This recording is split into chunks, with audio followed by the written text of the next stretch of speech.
Good morning, Councillor Joe Kavanagh, Lord Mayor of Cork here. I'm here today to talk to you about the effects that the coronavirus pandemic is having on our city, our country, but more importantly our city. This is a global pandemic. It's affected all of us. Me as Lord Mayor, I'm travelling a very different road than any of my predecessors have ever had to travel. By now, 4 months into the role, previous Lord Mayors would have been at dinners and lunches and functions and fundraising for many organisations across the city. In 4 months, I haven't had a single function like that. These dinners, functions, lunches, etc., which would involve large crowds congregating, provide valuable funds to many charitable organisations around the city. This, of course, is a loss to those organisations. But in the difficult times we live in, these are not possible. Our country went into lockdown last March. We didn't expect it to last as long as it has done. And it has affected our country economically, socially, and indeed domestically.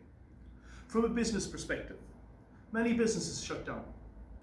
Many shut down temporarily, some shut down permanently. We look at our shops, we look at our hospitality market, which has been absolutely detrimental, absolutely wiped out. Our hospitality market is a very important market to our tourism here in our city, and indeed our country. Our hotels, our pubs, our restaurants, and indeed the people that work in them have been adversely affected by this virus. And my heart goes out to them. These are very difficult times. And there's a hell of a lot of credit due to the resilience shown by our hospitality market, because from an economic perspective, you have kept our country afloat for so many years. And I, as First Citizen, will support you.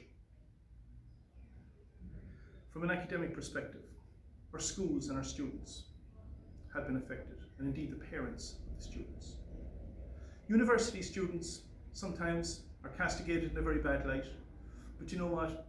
Every student goes to university, and it's a very important time in a young person's life, the interaction at university level. And I appeal to university students to be mindful of your communities, look after your communities, but most of all, look after yourself, your colleagues, and your fellow students.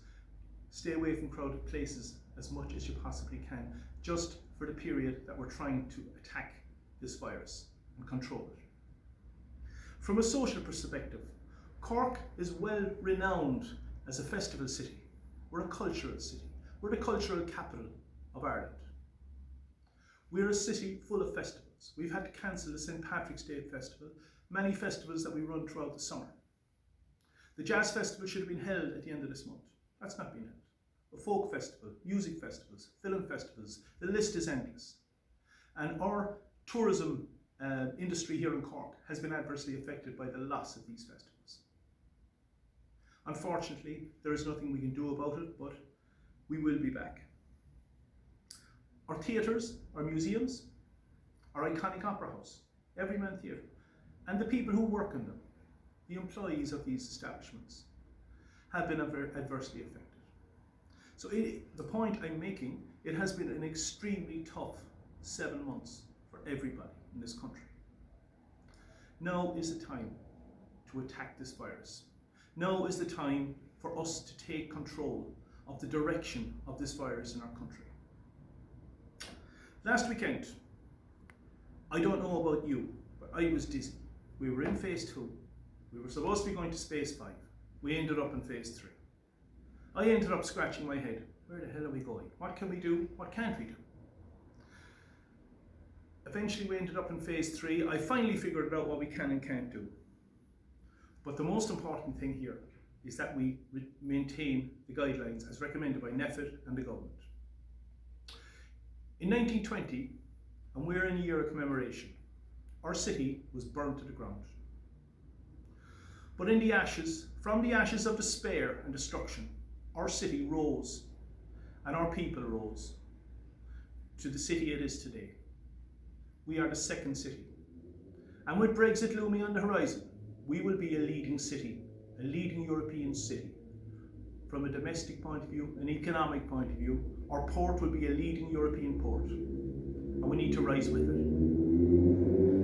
My appeal to you today, and I will travel the journey with you as first citizen of Cork, is to stick with the guidelines as best you can.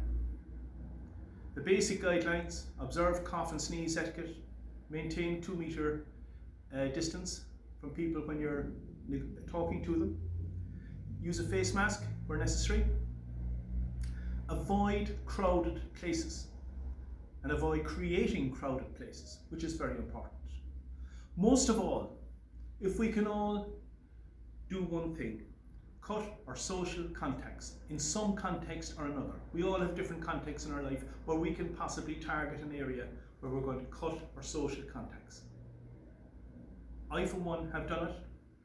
I know members of my family have done it, and I know friends and colleagues have done it. Pick one area, they've cut their social contacts, and it has made such a difference. And if everybody in the country does that, say, for the next 2 to 3 weeks, what a difference it'll make. So I'm appealing to each and every one of you to please do that. We did it last April and May when we had COVID-19 on the run. So I'm very confident that we, the people in Cork, we can lead by example, and we can work towards eliminating, controlling and suppressing coronavirus pandemic and eliminating it from our shores once and for all. Thank you very much.